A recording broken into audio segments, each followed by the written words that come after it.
X square minus 3x minus 4। यहाँ से इसका क्या करेंगे, हम लोगों को पता है शून्य कैसे निकालते हैं। अब ये क्या हो गया, एक क्वाड्रेटिक इक्वेशन द्विघात समीकरण। तो यहाँ से हम लोग x की अगर वैल्यू निकाले तो डायरेक्ट लिख सकते हैं। पहले सबसे पहले d निकाल लेंगे, d बराबर बी स्क्वायर माइनस 4ac। ये क्वाड्रेटिक इक्वेशन में क्या होता है, इसको विवेचक या d को विवेचक के विवेतर, जो हम लोग क्वाड्रेटिक इक्वेशन पढ़े उसमें सारे चीज डिस्कस कर चुके हैं। बी स्क्वायर माइनस 4ac, तो यहाँ से b की वैल्यू कितनी होगी, -3, क्योंकि यहाँ से अगर हम लोग देखें तो इसमें a की वैल्यू कितनी होनी चाहिए, ये एक्स स्क्वायर, यानी a था a, इसके कौन मतलब एक्स स्क्वायर के पीछे जो कॉन्स्टेंट रहता है उसको कहते हैं a। तो इसमें बेसिकली होता क्या है उस चीज को हम लोग समझते हैं कि ये क्वाड्रेटिक इक्वेशन है, राइट। इसका स्टैंडर्ड इक्वेशन क्या होता है, ax square plus bx plus c बराबर 0। अगर इसको हम लोग इससे कंपेयर करें तो देख रहे हैं कि एक्स स्क्वायर के पीछे a है, यहाँ एक्स स्क्वायर के पीछे कुछ है नहीं है, तो हम लोग a मान लेंगे। a वो a क्यों, सॉरी 1 मान लेंगे। 1 क्यों मान देंगे कि एक्स स्क्वायर 1 मल्टीप्लाई एक्स करेंगे तो भी वही होगा, इसीलिए 1 होगा यहाँ। और यहाँ देख रहे हैं कि ये बी एक्स है, एक्स के पीछे जो रहता है वो b कहलाता है। तो यहाँ एक्स के पीछे -3 है तो b की वैल्यू -3 होगी, और c कांस्टेंट, c का वैल्यू कितना होगा, -4। तो -4 हो जाएगा। ये एक्स स्क्वायर के जो कोफिशिएंट इसको कहते हैं गुणांक, जो एक्स स्क्वायर का गुणांक है वो 1 है और एक्स का गुणांक -3 है और कांस्टेंट 4 है। मतलब अब यहाँ से बी स्क्वायर की बात करें तो बी कितना है, -3 का स्क्वायर करेंगे -4, ए का वैल्यू कितना है 1 है, सी का वैल्यू -4 है। तो यहाँ से इसका स्क्वायर करेंगे तो 9 होगा, और ये हो जाएगा 4 4 16, माइनस माइनस प्लस होगा तो ये 25 आ रहा है। यहाँ से अगर हम लोग क्वाड्रेटिक इक्वेशन एक्स की वैल्यू निकाले तो एक्स की value -b plus minus B square -4ac, यही बी स्क्वायर -4ac रखेंगे 2a। तो यहाँ से -b रखेंगे तो -b, ये माइनस सूत्र का, और b की वैल्यू कितनी है, बेसिकली ये -b जो है इस सूत्र का भी है, और यहाँ से -3 रखेंगे इसको, और प्लस माइनस इसका वैल्यू कितना है 25 है। यहाँ से 2a की वैल्यू 1 रखेंगे तो -3, माइनस माइनस ये हो जाएगा माइनस मल्टीप्लाई माइनस तो प्लस होगा, प्लस माइनस ये 5 होगा। तो यहाँ से 2 रखेंगे। आप एक बार क्या करेंगे, इसको ऐड करेंगे 3 + 5, एक बार जोड़ेंगे +2, तो 3 + 5 8/2 यानी 4, यानी एक शून्य क्या मिल रहा है 4, यानी एक्स की, ये एक्स की वैल्यू है। फिर से निकालेंगे हम लोग पुनः, क्योंकि क्वाड्रेटिक इक्वेशन हो गया तो वहाँ 2 मूल निकलेगी उस कंडीशन में। तो फिर यहाँ माइनस लेंगे 3 - 5, एक बार जोड़ एक बार घटाव करेंगे 2, तो इस कंडीशन में क्या होगा -2/2, तो 2 × 2 2, तो इस कंडीशन में -1 आ रहा है, तो यानी 4 - 1। तो इक्वेशन जो ये बहुपद जो दिया गया है उस कंडीशन में ऑप्शन में क्या है, तो उस हिसाब से हम लोगों को लिखना है कि आंसर में अगर ये दिया रहे तो इसमें ट्रिक लगाएंगे, और 4 दिया रहे तो 4 में, यानी 2 मूल निकल के आया तो उसमें से किसी भी एक ही में ऑप्शन में, अगर दोनों लिखा है तो दोनों में लगाएंगे, एक लिखा रहेगा तो एक ही में लगाना है ऑप्शन। तो यहाँ किस में लगाना है, इसमें 4 दिया गया, तो यहाँ जो इसका मूल हो जाएगा 4। बेसिकली इसका मूल जो है सो कितना निकल गया -1 और 4। तो हमसे एक शून्य पूछ रहा था तो एक मूल्य इस आंसर के अनुसार 4 होगा। अगर आंसर में -1 दिया रहा था तो -1 लेते, राइट। अगर इसमें दिया रहता -1 तो -1 लेते, 4 है तो 4 ले लेंगे, क्योंकि दोनों में से एक ही पूछा जा रहा था। यदि इसी क्वाड्रेटिक, अगर ये क्वाड्रेटिक इक्वेशन इस तरह से दिया रहे और आपसे पूछा जाए कि मूल की प्रकृति क्या होगी, तो इस कंडीशन में निकाल लेंगे मूल की प्रकृति। हम लोग देख रहे हैं कि डी निकल के पॉजिटिव, ये बड़ी संख्या है, तो हम लोग देख रहे हैं कि मूल रियल है, मतलब मूल की प्रकृति क्या वास्तविक है, और मूल क्या असमान है, मूल अलग अलग है। तो डी की वैल्यू 0 से बड़ी है, यानी डी क्या है, यहाँ से लिख सकते हैं डी की वैल्यू 0 से बड़ी है। तो आगे हम लोग डिस्कस करेंगे, क्वेश्चन 20 क्वेश्चंस करेंगे इसमें। अब अगला क्वेश्चन है हमारा, अगला क्वेश्चन क्या है,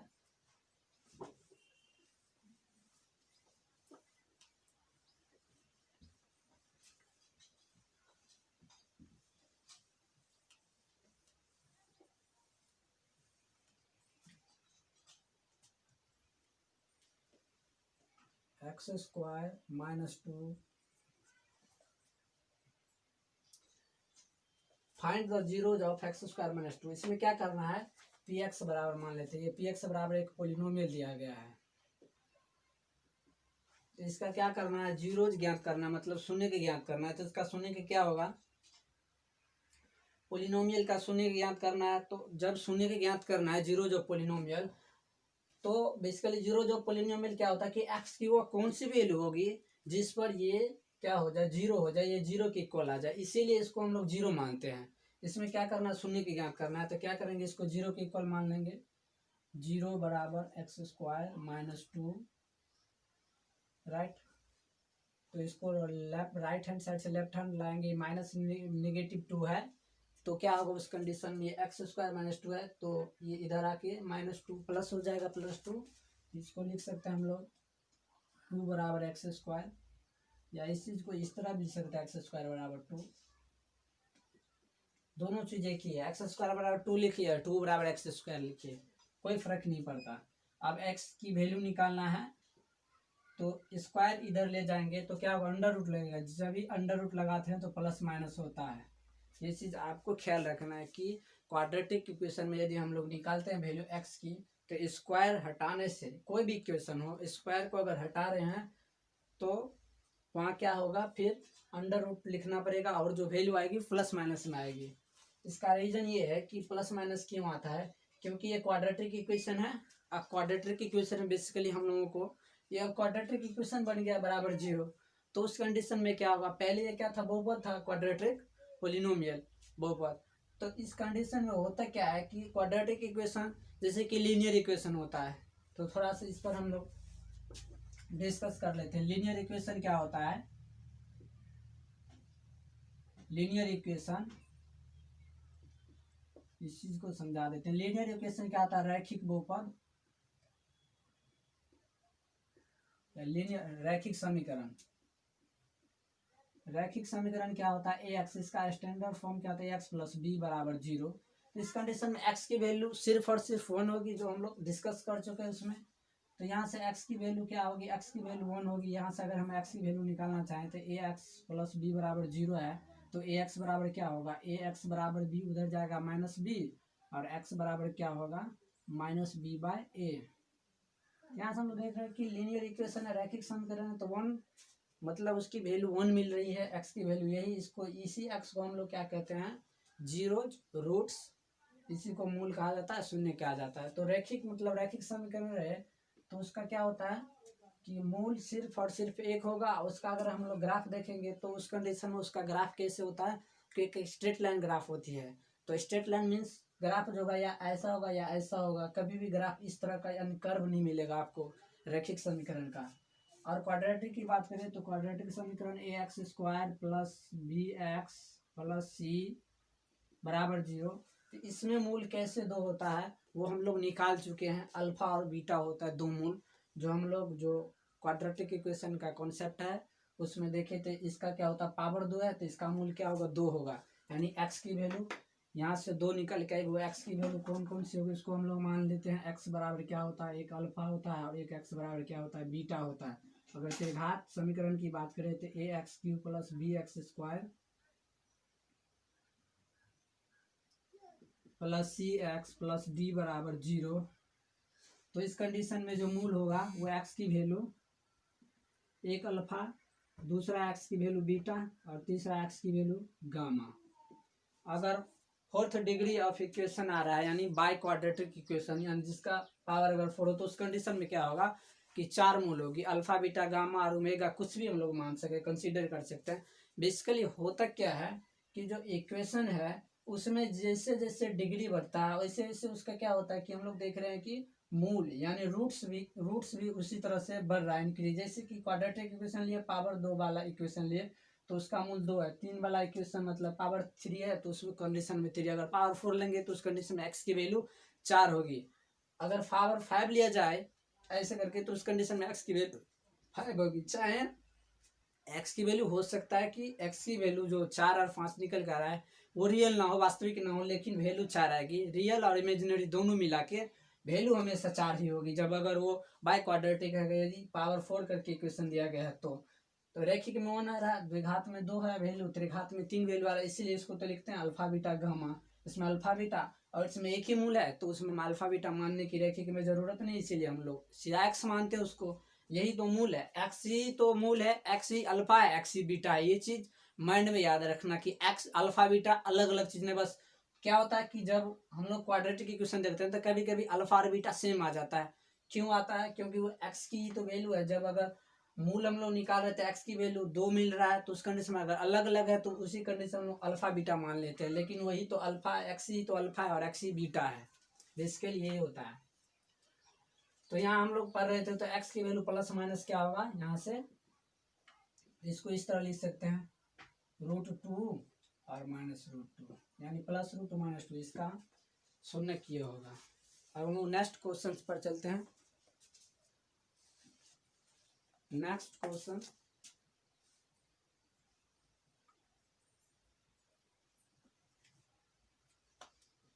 क्वेश्चन है हमारा 11। पी एक्स बराबर दिया गया है x² - 2x, x² - 2x -6 का शून्य दिया गया है। इसका शून्य की यदि रूट्स क्या है, अल्फा बीटा है तो हमें से पूछ रहा है अल्फा बीटा का मान क्या होगा। अल्फा बीटा हम लोग को पता है कि ये क्या है, द्विघात, ये इसे क्या दिया गया, पोलिनोमियल दिया गया, बहुपद दिया गया है। तो इसमें अल्फा बीटा को हम लोगों को पता है, अल्फा बीटा यानी बराबर 0 कर दे तो क्वाड्रेटिक यानी द्विघात समीकरण होता है। तो उस कंडीशन में क्या होता है, अल्फा बीटा का जो वैल्यू होता है अल्फा इंटू बीटा माइनस नहीं, अल्फा प्लस बीटा होता है -b/a, अल्फा बीटा होता है c/a। तो यहाँ से अल्फा बीटा निकाले c की वैल्यू, यहाँ इसके पीछे x के पीछे जो रहता है उसको कहते हैं a, यहाँ x² के पीछे 1 होता है, ये उसको a बोलते हैं, ये b और ये c। तो यहाँ से c की वैल्यू देखें तो -c है और a की वैल्यू देखें तो a की वैल्यू यहाँ से x² के पीछे से लेना है। तो यहाँ तो कुछ है नहीं लिखा हुआ तो 1 लेंगे, तो यहाँ से ये आ जाएगी -6। अगर हमसे पूछा जाए अल्फा प्लस बीटा, अगर ये क्वेश्चन में पूछा जाता अल्फा प्लस बीटा तो -b/a होता है, -b/a। तो माइनस, ये माइनस रखेंगे, राइट, यहाँ माइनस रखेंगे। कुछ स्टूडेंट्स क्या करते हैं कि यहाँ ये जैसे माइनस है -b/a, तो इसको क्या करेगा, ये माइनस है वो -2 लिखेगा, बस यहाँ माइनस, क्योंकि यहाँ भी माइनस और यहाँ भी माइनस, तो उस कंडीशन में क्या होता है कि प्लस हो जाता है। लेकिन कुछ स्टूडेंट क्या करते हैं, माइनस को माइनस एडजेक्टिव लिख के बस वहाँ गलत हो जाता है फिर वहाँ आंसर में, क्योंकि ऑप्शन में आपको अगर इस तरह का क्वेश्चन दिया रहता है तो वहाँ प्लस माइनस करके आंसर लिखा रहता है ताकि स्टूडेंट गलत करे। तो यहाँ माइनस ये और b की -2 लेंगे और a की -1, तो यहाँ माइनस +2। अब कुछ स्टूडेंट्स को +2 को -2 कर देगा तो उस कंडीशन में गलत होगा। अगर ये क्वेश्चन इस तरह से रहता x² + 2x -6 तो क्या होता, तब यहाँ -2 आ जाता है, क्योंकि यहाँ हम लोगों को अब यहाँ -2 लिए हैं तो वहाँ +2 लेना पड़ता, तो उस कंडीशन में क्या होता -2 आता। लेकिन यहाँ माइनस, ये ख्याल रखना है कि अगर माइनस दिया रहे b की वैल्यू तो उस कंडीशन में प्लस हो जाता आंसर। अगर यहाँ भी माइनस रहता तो माइनस माइनस फिर देखते माइनस माइनस, तब यहाँ भी माइनस, यहाँ भी माइनस, और ये माइनस प्लस और ये माइनस रहता। अगर यहाँ ये माइनस रहता तो ये माइनस माइनस मिलके प्लस होता है, फिर ये माइनस माइनस कर देता, फिर उस कंडीशन में माइनस होता।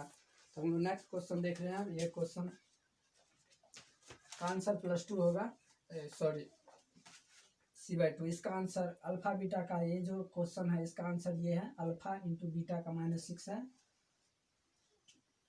और इसका आंसर देख रहे हैं इसमें, इसका अगर पूछा जाए तो इसका आंसर +2 होगा। अब हम लोग नेक्स्ट क्वेश्चन देख रहे हैं।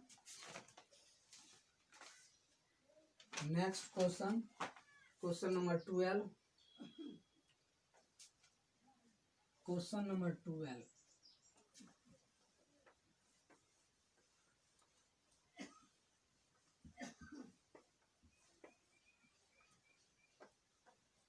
क्वेश्चन नंबर 12 क्या है, x² - 9x प्लस a मूलों का गुणनफल दिया गया है। यहाँ मूलों का गुणनफल दिया है मूलों का गुणनफल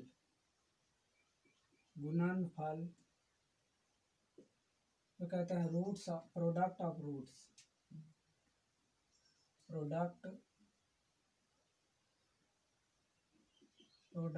रूट्स। मूलों का गुणनफल कितना है? 8 दिया गया है। तो ए का वैल्यू हमें फाइंड आउट करना है। तो इसमें क्या निकालना है? ए बराबर 8। हम लोग को पता है कि ये क्वाड्रेटिक क्या है? पॉलिनोमियल है। तो मूलों का गुणनफल क्या होगा? मूलों का गुणनफल क्या होगा? Alpha beta. और ये हम लोग को अच्छी तरह पता है सी/ए होता है, सी/ए। तो यहाँ से अल्फा बीटा मूलों का गुणनफल कितना दिया गया? 8। तो यहाँ 8 रखेंगे। यहाँ मूलों का गुणनफल की जगह क्या रखेंगे? 8 सी/ए। यहाँ देख रहे हैं कि ए की वैल्यू 1 है, बी की वैल्यू -9 है और सी की वैल्यू ए है। तो सी की जगह क्या पुट करेंगे? यहाँ से ए, क्योंकि ए बी सी की वैल्यू यहाँ से हम लोगों को फाइंड आउट करना है। तो सी की वैल्यू क्या है? कांस्टेंट ए। तो सी की जगह ए और ए की वैल्यू यहाँ से क्या पुट करेंगे? 1, क्योंकि ये फॉर्मूला होता है सी/ए। सी/ए हम लोगों को बेसिकली कहाँ से फाइंड आउट करना है? इस इक्वेशन से फाइंड आउट करना है। तो सी की वैल्यू ए और ए की वैल्यू क्या? 1। तो यहाँ से हम लोगों को पता चल गया ए बराबर क्या होगा? ए बराबर 8 आ रहा है। ए बराबर कितना आ गया? 8। अब हम नेक्स्ट क्वेश्चन पे चलते हैं। Question number 13। इसमें बस क्या करना है? 13 में आप लोगों को रूट्स फाइंड आउट करना है, यानी मूल फाइंड आउट करना है। x² + 3x, x² + 3x + 2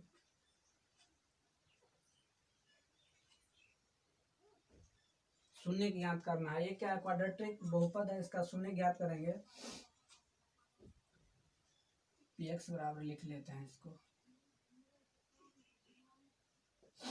ये एक बहुपद दिया गया है, इसका शून्य ज्ञात करना है। तो क्या करेंगे? इसको 0 के इक्वल रखेंगे, यानी x² + 3x + 2। क्योंकि हमें ये एक बहुपद दिया गया, इसमें शून्य का आपको ज्ञात करना था, तो बराबर 0 रखेंगे। x की वो वैल्यू निकालना है, x की वो वैल्यू जिसपे ये क्या हो जाए? 0 हो जाए, यानी पॉलिनोमियल 0 की इक्वल आ जाए, वही तो शून्य को होता है। तो यहाँ से क्या करेंगे? अगर आप लोगों को यहाँ से पूछा जाए कि सिर्फ शून्य की ज्ञात करिए, तो हम लोग या तो फॉर्मूला लगा देंगे, या किसी को ऐसा होगा कि वो क्या करेगा? यहाँ फैक्टर कर लेगा, फैक्टर करके निकाल सकता है। तो दोनों कंडीशन में। लेकिन एग्जाम में क्या होता है कि लिखा रहता है कि आपको सूत्र से निकालना है, तो लिखा रहेगा कि सूत्र से इसका शून्य ज्ञात करे, या सीधा अगर सूत्र नहीं लिखा है तो आप लोग सूत्र भी लगा सकते हो और ऐसे भी कर सकते हो। सीधा रहे कि शून्य के ज्ञात करे, सीधा लिखा रहे कि शून्य के ज्ञात करे। एग्जाम के लिए बता रहे हैं कि शून्य ज्ञात करें, तो हम लोग शून्य को वैसे भी ज्ञात कर सकते हैं फैक्टर से, और सूत्र लगा के। अगर लिखा रहे कि सूत्र से ज्ञात करना है तो आपको हर हाल में सूत्र से ही ज्ञात करना होगा। तो यहाँ से हम लोग इस चीज को दोनों कंडीशन में देखेंगे। सूत्र से कैसे ज्ञात करेंगे? तो सबसे पहले सूत्र से देखते हैं इसका। यहाँ से ए कितना होगा? 1 होगा, बी कितना होगा? +3 होगा, और सी भी कितना है? +2। तो यहाँ से सबसे पहले अगर सूत्र से फाइंड आउट करना है मूल, तो b² निकालेंगे, डी की वैल्यू b² - 4ac, बी की वैल्यू 3 का स्क्वायर करेंगे -4, ए का वैल्यू रखेंगे 1, सी का वैल्यू 2। यहाँ से 9 होगा, यहाँ से 8 होगा, तो यहाँ से 1 आ रहा है। अब यहाँ से हम लोग इजीली निकाल सकते हैं मूल, यानी x बराबर -b + -b² - 4ac। ये क्या होता है? फॉर्मूला होता है ये /2। कभी कभी इस सूत्र को इस तरह भी लिखा मिलेगा आपको, x² बराबर ± यहाँ b² के बदला d लिखा रहेगा 2a। तो ख्याल रखना है दोनों चीजें की है, क्योंकि d को हम b² - 4ac कहते हैं। इसको इंग्लिश में बोलते हैं डिस्क्रिमिनेंट d को, और इसको हिंदी में बोला जाता है d को विवेचक या विविधतर d को। तो यहाँ से हम लोग देख रहे हैं, यहाँ से जब हम लोग वैल्यू निकालें तो क्या होगा? वैल्यू यहाँ से निकालेंगे तो x की वैल्यू निकालना है, तो -b लिखेंगे। तो -b, b की वैल्यू 3 है, ± d की वैल्यू कितना? 1 है, और 2a करेंगे तो 2a की वैल्यू 1 है। तो यहाँ से इस चीज को लिख सकते हैं x बराबर -3 ± 1 का स्क्वायर रूट 1 ही होगा, वर्गमूल 2।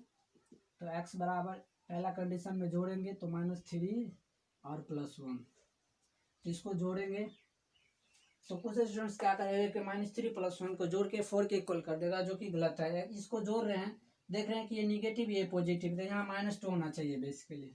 -3 और +1 को जोड़ेंगे तो कितना होगा -2, क्योंकि जिसका साइन अधिक रहता है, मतलब जिसका साइन देखेंगे कि साइन किसका मतलब अधिक है, तो ये इसका अधिक है, तो इससे कितना अधिक, तो -2। बेसिकली समझने का बस एक पैटर्न है।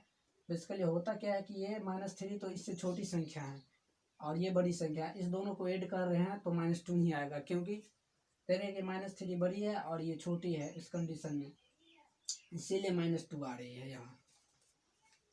तो -2/2 करेंगे तो 2 × 2 2 × 2, यहाँ से कितना मिल रहा है हमें, -1 मिल रहा है, एक्स की वैल्यू -1। और फिर क्या होगा, पुनः एक बार माइनस प्लस की एक बार माइनस करेंगे, तो माइनस करेंगे -3 -1, तो -3 -1 ये नहीं हो जाएगा, -2 नहीं होगा। इस कंडीशन में क्या होगा, दोनों ऐड हो जाएगा। यदि माइनस दोनों संख्या लिखा हो, यहाँ तो कोई ऐड करने के लिए है ही नहीं दिया गया, तो कुछ ये तो माइनस है, तो इसको हम ऐड क्यों कर रहे हैं। बेसिकली होता क्या है कि -3 और -1, -3 -1 मिला के -4 होगा, राइट। -4/2 तो 2 2 जा 4, तो -2 मिल रहा है। तो यहाँ से x की वैल्यू -1 और -2 है। अगर आप ये -1 अगर इस इक्वेशन में, ये कहाँ की इक्वेशन, ये x² + 3x - 1, अगर -1 रखोगे तो भी ये समीकरण सेटिस्फाई होगा, तो भी 0 के इक्वल होगा। ये -1 ये -3, तो क्या होगा, सॉरी ये -1 यहाँ रखेंगे तो +1 हो जाएगा, राइट। और ये -3 हो जाएगा, ये +2 है, तो 2 और +1 3 और -3 0 के इक्वल आ रहा है। यानी जो मूल है वो x ही की वैल्यू है, क्या है वो x की वैल्यू है। ये मूल जो है क्या है, x की वैल्यू है, और x की दोनों वैल्यू है ये x की, तो दोनों वैल्यू रखने से ये कंडीशन क्या होना चाहिए, इक्वेशन सेटिस्फाई होना चाहिए। यानी ये रखेंगे तो भी 0 आएगा और -2 रखेंगे तो भी 0 आएगा, राइट।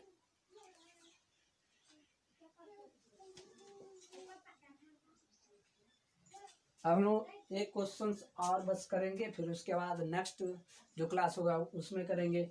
तो अगर वीडियो अच्छा लग रहा हो तो चैनल को सब्सक्राइब कर लीजिए, और वीडियो को जितना ज़्यादा से ज़्यादा हो सके शेयर करिए, हमारा सपोर्ट करिए। और हम आपके लिए तो वीडियो बना ही रहे कंटिन्यूस, और बनाते रहेंगे वीडियो, इसी तरह देते रहेंगे वीडियो। अब लोग नेक्स्ट क्वेश्चन, मतलब जो है नेक्स्ट और लास्ट क्वेश्चंस करेंगे बस। उसके बाद अगली क्लास में देखेंगे क्वेश्चन, बहुत सारे क्वेश्चंस फिर लेके आएंगे। कि वीडियो बहुत लंबा बनने से क्या होता है, वीडियो अपलोड नहीं हो पाता। इसलिए अब हमारा नेक्स्ट क्वेश्चन क्या है,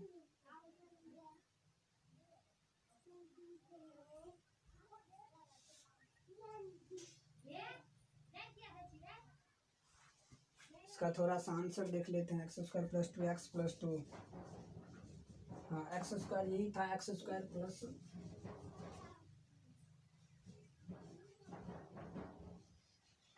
px बराबर क्या था, x² + 3x + 2। ये क्वेश्चन था जिसका हम लोगों ने मूल देखा, जो दो मूल निकल के आया, क्वाड्रेटिक इक्वेशन बन गया 0 लगाने से, और मूल इसका 2 आया। अब इसको हम लोग अगर फैक्टर विधि से ज्ञात करें, तो फैक्टर विधि से बेसिकली कैसे ज्ञात किया जाता है, तो फैक्टर विधि से हम लोग क्या करते हैं, इस दोनों का देखते हैं मल्टीप्लाई कितना आ रहा है, तो इस दोनों का मल्टीप्लाई 2x² के इक्वल है, 2x² के इक्वल है, और बीच वाला टर्म 3x है। तो ये जो दोनों टर्म है उसका क्या करेंगे, फैक्टर करेंगे। यहाँ तो बस दो संख्या, अगर बड़ी संख्या रहती तो वहाँ फैक्टर करते, फिर उसका क्या करते, या तो संख्या को फैक्टर करने के बाद उस संख्या को क्या करते, जोड़ते या घटा के देखते कि बीच वाला टर्म मिल रहा है कि नहीं। यहाँ 2x² है, तो 2 का यदि हम लोग फैक्टर करें तो 2 का फैक्टर 2 × 1 लिख सकते हैं, और 2 × 1 करेंगे तो ये 2 होगा, ये 2 के फैक्टर के इक्वल आ रहा है, ये गुणनफल के, और इस दोनों को अगर ऐड करेंगे तो 3, तो यहाँ जो होगा इसके इक्वल होगा।